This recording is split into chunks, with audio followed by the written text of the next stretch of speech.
Good morning, students. Today we will read the chapter's name, the state, meaning, elements, distinction between the state and society, and state and government. Before reading and understanding of this chapter, we will see some important questions related of this chapter.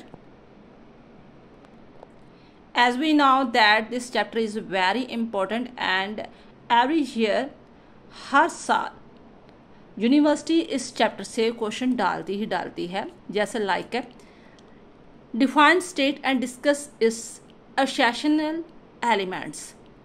आपने इसका meaning definition बताना है 1-2 pages में और then after इसके elements बताने हैं। ये नहीं कि जो सीधे आपने 4 बता दिया एलिमेंट्स, उस एलिमेंट्स को सब टॉपिक में डिस्क्राइब भी करना है।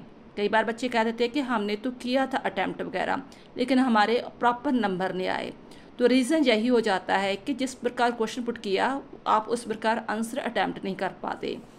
अगर डिफाइन स्टेट कहा है तो आप 1-1.5 पेज में इसे डिफाइन करो, मीनिंग बताओ, डेफिनेशन बताओ, कंक्लूजन बताओ, उसके अकॉर्डिंग देन आफ्टर आप इसके एलिमेंट्स स्टार्ट करो। एलिमेंट्स हमें पता है 4 है, बट 4 एलिमेंट्स को भी जो सब टॉपिक दिए उसे लिखो और डिस्क्राइब करो। इसी तरह ही और मोल्ड होकर क्वेश्चन आ रहे हैं। What do you mean by the state, write down and the essential elements of the state. या define state and explain the essential elements, which of this element is more important and why. कौन सा important है? तो वैसे तो सवरेन है, but आप फिर भी कह दोगे कि नहीं सभी ही इम्पॉर्टेंट है, क्योंकि विदाउट किसी भी एलिमेंट्स के स्टेट जो हो एग्जिट कर ही नहीं सकता।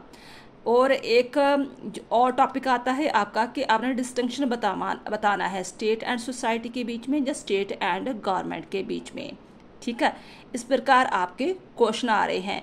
ये non essential elements rare chance आता है, यानी कि 1-2% ही होता है कि नॉन एसेंशियल एलिमेंट्स आते हैं। तो मेन इम्पॉर्टेंट है इसके एलिमेंट्स एंड इसके डिस्टिंक्शंस। चलो स्टार्ट करते हैं बेटा।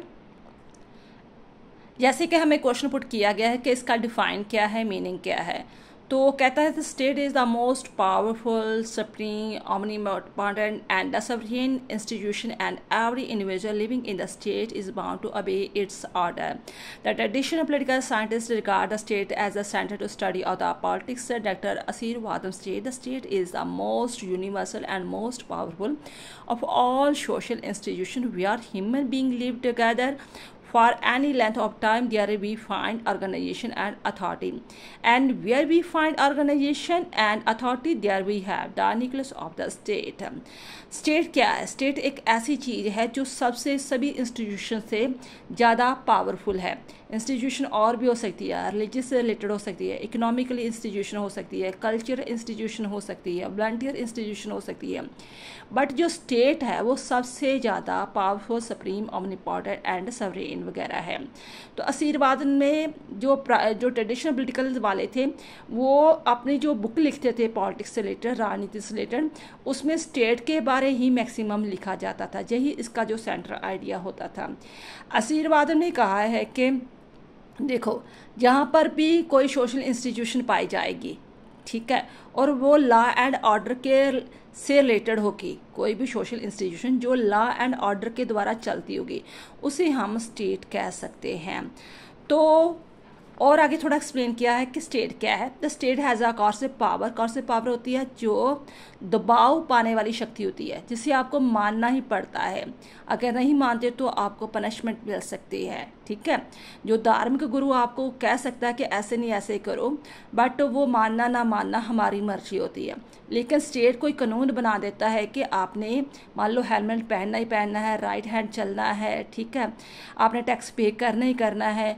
अगर हम उनके रूल रेगुलेशन को फॉलो नहीं करते तो हम पनिशमेंट के मतलब हमें मिल सकती है, तो उसे ही कॉर्सिव पावर कहते हैं। The state has a coercive power and the individual obey the state laws for fear of the coercive power. यही बात होगी ना कि उसके पास कॉर्सिव पावर है, तो जो ह्यूमन है वो उसकी पावर से ही डरता हुआ सभी लॉ एंड ऑर्डर को मानता है। अगर ये उसके पास ना हो तो क्या होगा, हमारी सोसाइटी में माइट इज़ राइट वाली स्थिति क्रिएट हो जाएगी कि जो ज़्यादा पैसे वाला है ज़्यादा बलवान है वही अपनी जो है माइट इज़ राइट, यानी कि जिसकी लाठी उसकी भैंस वाला जो फॉर्मूला अपनाएगा। बट हम इसे ये तो इसका एक साइड हो गया, राज का एक कह लो तरफा हो गया कि हाँ उसके पास कॉर्स ऑफ पावर होती है। लेकिन हमें पता है जो मॉडर्न सोसाइटी में स्टेट्स होते हैं वो वेलफेयर इंस्टीट्यूशन है। हमारे जन्म से लेकर मरने तक जो है स्टेट हमारे के लिए बहुत सारे काम करती है, ठीक है। तो हम इसे यही नहीं कह सकते कि ये सिर्फ हमारे पर दबाव पाने वाली है। हम ये कह सकते हैं कि ये स्टेट जो है हमारी भलाई के लिए, कल्याणकारी के लिए, हमारी वेलफेयर के लिए बहुत सारे काम करती है। अब ये वर्ड्स आया कैसे, वर्ड्स देखो कैसे आया। कहते पास्ट टाइम में क्या होता था, इसको पॉलिस एंड सिविटास कहते थे, ठीक है।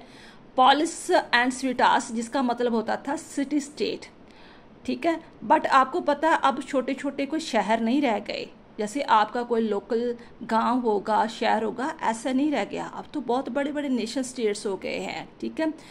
तो the word state has been derived from the latter word status which means the social status of the individual, कि ऐसा स्टेटस, आप डेली व्हाट्सएप में स्टेटस डालते हैं ना कि आज मेरा कौन सा स्टेटस है ना। तो ऐसा स्टेटस जो सभी जो इंस्टीट्यूशन है उससे ऊपर होता है। जो पहले था उसे पॉलिस एंड सिविटास कहते थे, बट अब इसका मॉडर्न वर्ड्स जो चेंज हो गया, हम इसे नेशनल स्टेट्स के तौर पर जानते हैं कि ऐसा सोशल स्टेटस जो सभी स्टेटस से ऊपर है।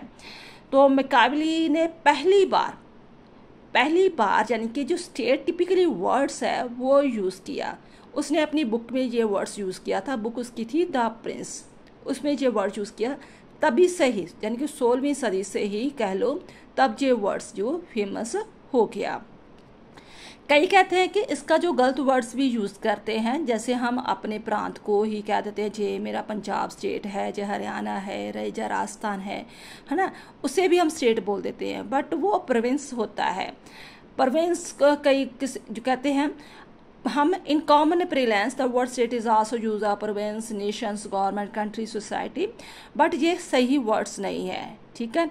कई बार हम पंजाब, हरियाणा, उड़ीसा, न्यूयॉर्क, कैलिफोर्निया को भी स्टेट कहते थे, बट ये टिपिकली नहीं वर्ड्स नहीं है। अगर हम एज ए पॉलिटिकल की टर्म के अकॉर्डिंग देखें, हमें पता है कि स्टेट वो होता है जिसके पास कॉर्स पावर होती है, सवरेन होता है, और 3 और एलिमेंट्स होती है, पॉपुलेशन होती है, टेरिटरी होती है एंड गवर्नमेंट होती है। जिसके पास ये 4 एलिमेंट्स पाए जाएंगे उससे ही हम स्टेट कह सकते हैं।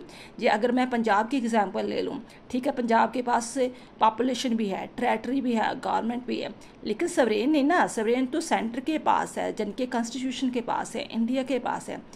पंजाब जस्ट ओनली प्रोविंस है ना इंडिया का। तो इस प्रकार हमें इसका रॉन्ग टर्म यूज़ नहीं करना, हमें सही टर्म को समझना है। आगे कुछ फिलोसफर ने जो है अलग अलग डेफिनेशन दी है, लेकिन किसी भी की भी जो डेफिनेशन है वो एक जैसी नहीं है। कटन different political scientist are not unanimous about the different of the state, मतलब कोई उसे एब्स्ट्रैक्ट बोल रहा है, कोई उसे कंक्रीट फॉर्म बोल रहा है किसी स्टेट को।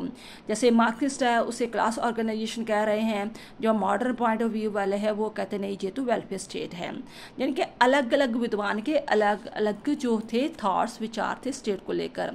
हमें पता सबसे पहले जो विद्वान ग्रीक के जो अरिस्टोटल या प्लेटो जी आए थे, तो उनके अकॉर्डिंग स्टेट क्या था कि स्टेट एक ऐसी चीज़ है जो फैमिली से बनी हुई है, फैमिली से विलेज बनता है और विलेज से ही जो स्टेट बनता है, यानी कि स्टेट की जो इकाई है वो फैमिली है।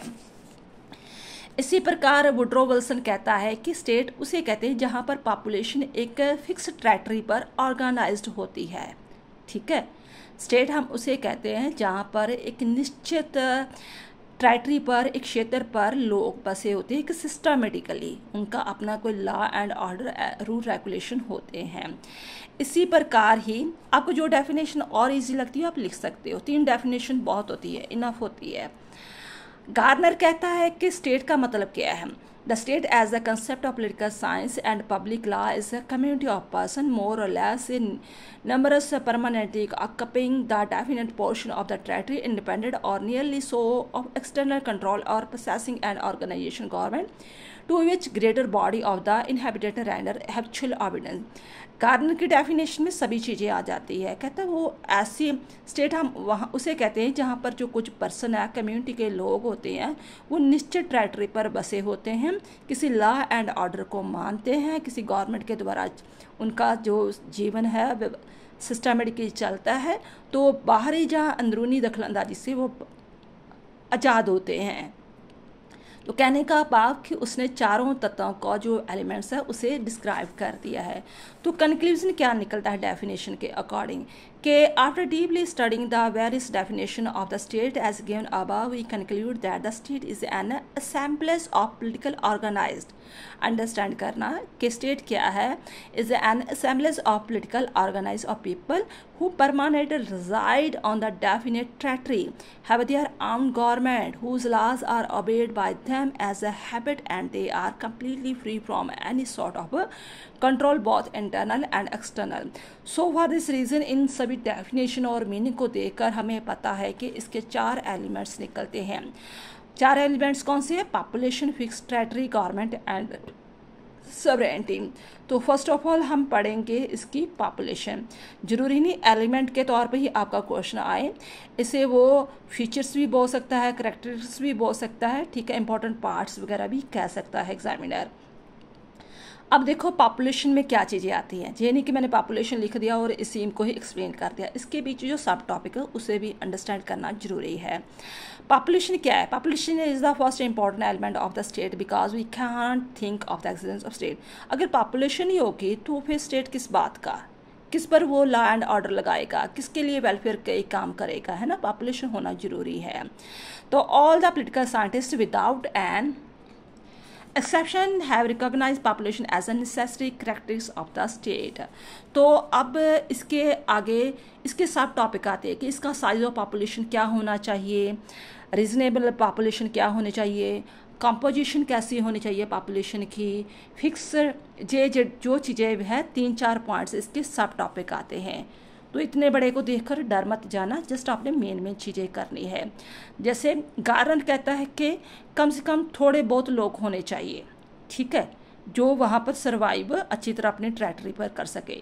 लेकिन जो क्रिटिसाइज वाले वो कहते हैं कि हम जो 20 पीपल को, अगर 20 पीपल किसी निश्चित टेरिटरी पर रहते हैं तो उसे स्टेट नहीं कह सकते। जब बहुत ही ज़्यादा लोग किसी टेरिटरी में रह रहे हैं लेकिन उतना उनका क्षेत्र ही नहीं कि उस पॉपुलेशन को संभाल सके, उससे भी हम स्टेट नहीं कह सकते। फिर प्लेटो ने कहा कि क्योंकि जो गार्नर प्लेटो वगैरह है उस टाइम के विद्वान है, ग्रीक टाइम के 300 सदी के जो है 300 BC के, कहता है कि चलो जी 5040 तक पॉपुलेशन होनी चाहिए, है ना। तो बट हमें पता है कि आज के समय में ऐसे छोटे देश भी है जिसकी बहुत कम आबादी है और इतने भी बड़े हैं जिसकी बहुत ज़्यादा आबादी है। तो रूसो कहता है कि डायरेक्ट डेमोक्रेसी होनी चाहिए, तो इट मीन्स डायरेक्ट डेमोक्रेसी के लिए 10,000 पीपल जो इनफ है। तो बट हमें पता है कि आज डायरेक्ट डेमोक्रेसी नहीं है, स्विट्जरलैंड देश को छोड़कर, है ना। मैक्सिमम देशों में इनडायरेक्ट डेमोक्रेसी पाई जाती है। हम जेनी के ग्राउंड में इकट्ठे हो जाते हैं तो किसी को प्रेसिडेंट और प्राइम मिनिस्टर को इलेक्ट कर लेते हैं, हम वोट डालते हैं, MLA MP चुनते हैं, देन आफ्टर वो उसके बाद जो प्राइम मिनिस्टर और प्रेसिडेंट वगैरह बनता है। तो ये भी चीज़ कोई जो है सही नहीं है, ठीक है। अब लॉजिक क्या लगाया है, कहता है कि देखो हमारे दुनिया में बहुत बड़े पॉपुलेशन वाले देश भी है, जैसे इंडिया, चाइना वगैरह वाले हैं। बहुत थोड़े जो संख्या वाले देश भी हैं, जैसे सान मैरियो हुआ है, वेटिकन सिटी वगैरह है, लग्जमबर्ग है, ऐसे भी है। तो कहने का भाव कि जो उनकी डेमोग्राफी है देश की, ठीक है, उसके अकॉर्डिंग ही पॉपुलेशन होनी चाहिए, ना तो ज़्यादा होनी चाहिए ना ही कम होनी चाहिए, ठीक है। तो आप इनको शॉर्ट में एक पैरे में ही कर सकते हो, गार्नर को, प्लेटो को, रूसो को, देन आफ्टर आपने अमेरिका, चाइना, रशिया की एग्जांपल देकर और देन उसके ऑपोजिट जो है other hand San Marino and Luxembourg की एग्जांपल दे देनी है, ठीक है। और इसके बाद आता है कि रीजनेबल पॉपुलेशन है, कहते हैं आज how the size of population can not be fix in the state yet we fully agree to view the Greek philosopher Aristotle that there should be reasonable balance between the population and territory. चाहे हम कोई population को fix नहीं कर सकते भाई इतनी ही population होनी चाहिए, लेकिन हम थोड़ा बहुत जो अरिस्टोटल है उसके जो पॉइंट ऑफ व्यू उसको मानते हैं कि इतनी का पॉपुलेशन होनी चाहिए कि वो टेरिटरी के अकॉर्डिंग उनका बैलेंस क्रिएट वगैरह हो सके, और इतनी कम भी ना हो कि वो अपनी बाउंड्रीज़ को की रक्षा ना कर सके। मान लो जैसे एक कनाडा है, ठीक है, तो कनाडा की मान लो कि सिर्फ 4-5 लाख है, तो वो अपनी सरहदों की रक्षा नहीं कर सकता। तो मान लो अगर छोटा सा जैसे लग्जमबर्ग देश है, तो उसकी आबादी कोई 3 करोड़ हो जाती है, तो वो एरिया से बाहर निकल जाएगी, है ना। तो जैसे कहते हैं ना वो एक ऊपर एक चढ़ना, तो वो ऐसे वो अपना सर्वाइव नहीं कर पाएंगे जो बेसिक नीड्स वगैरह है। तो ना तो इतनी कम होनी चाहिए ना ही इतनी ज़्यादा होनी चाहिए, ठीक है। इतनी होनी चाहिए कि वो अपनी डेली नीड्स वगैरह जो है जो उसको प्रॉपर पूरा कर सके। अब आ गया कि जो पॉपुलेशन है हम बात कर रहे हैं वो कैसे होनी चाहिए। कुछ लोग कहते हैं कि होमोजीनियस होने चाहिए, कि एक ही धर्म के, एक ही जात के, एक ही भाषा के लोग होने चाहिए, ठीक है। बट हमें पता है कि मॉडर्न टाइम में जो हम होमोजीनियस को चीज़ को नहीं अपना सकते, हेट्रोजीनियस हर स्थान पर पाई जाती है। चाहे मुस्लिम कंट्री हो, कोई लगा लो दुबई जैसे देश वगैरह है, वहाँ पर भी तो देखो चाहे मुस्लिम कंट्री है लेकिन वहाँ पर सिख है, हिंदू है, कई धर्म के लोग वगैरह हैं। तो ये चीज़ें प्रैक्टिकल नहीं है कि हम होमोजीनियस को अपनाएं, सेम कास्ट रिलीजन्स को अपनाएं। हेट्रोजीनियस जो है हर एक चीज़ वगैरह चलती है, ठीक है। तो फॉर दिस रीज़न इसमें 3 टाइप के लोग आ जाते हैं, citizen, subject and alliance.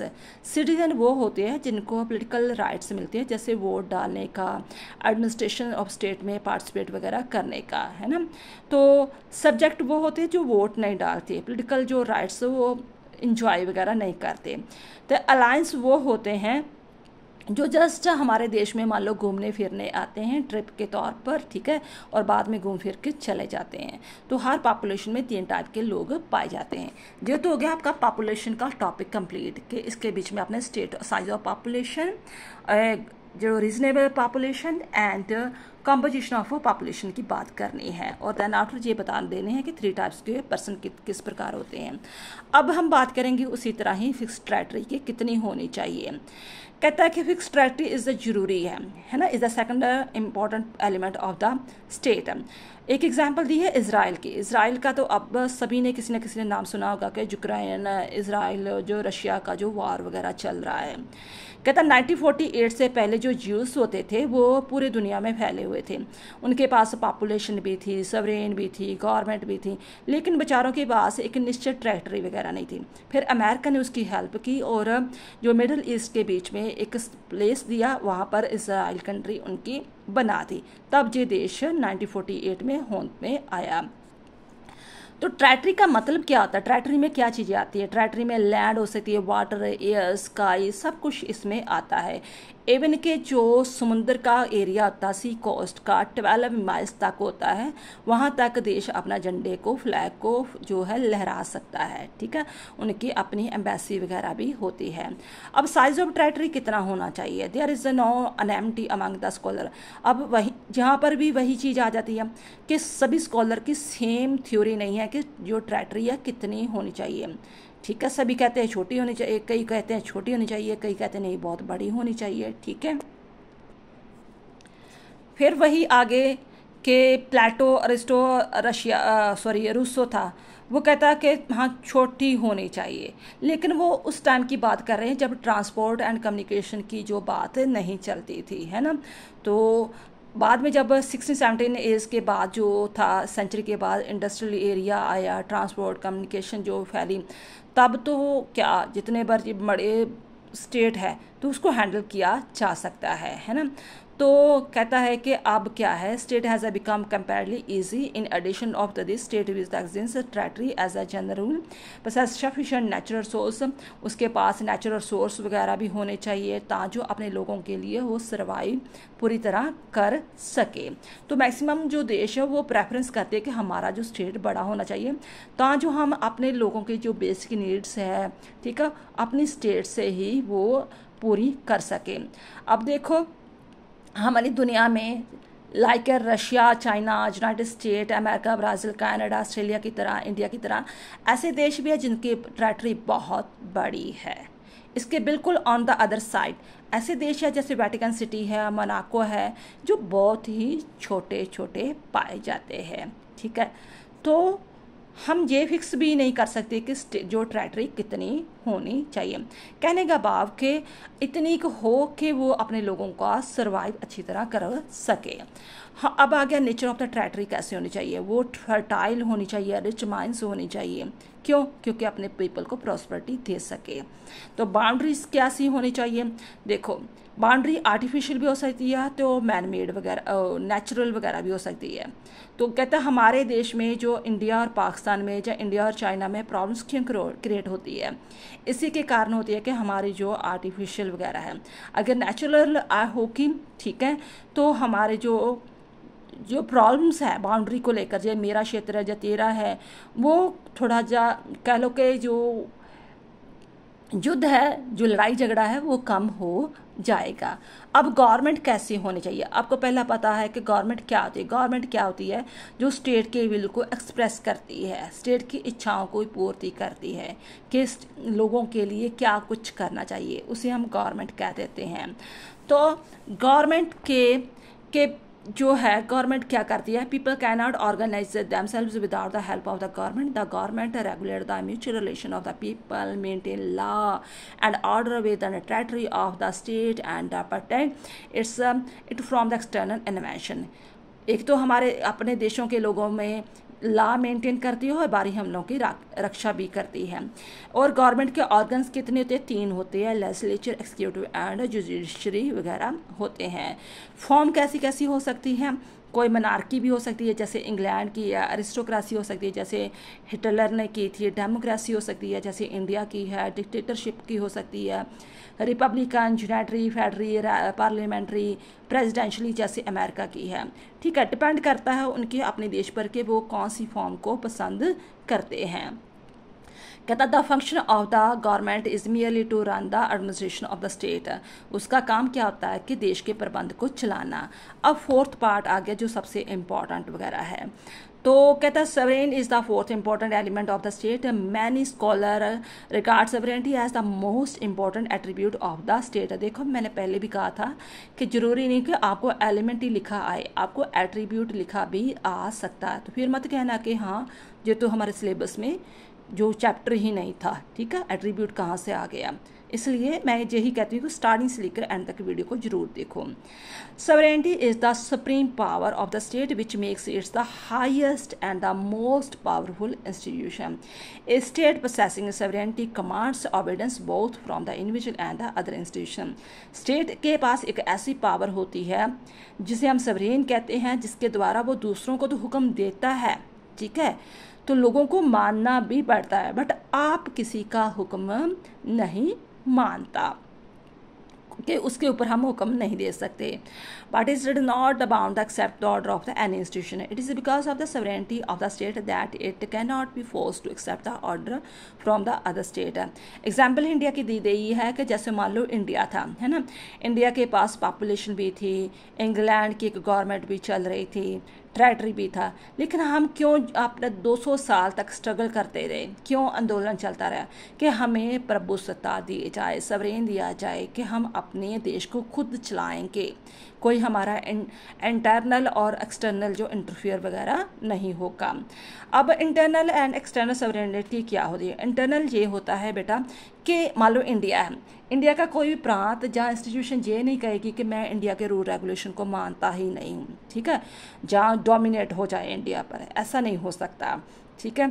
Bye the internal sovereignty it implies the supreme power of the state which regulate the lives of the all people inhabiting the territory of that state as also an organisation active there.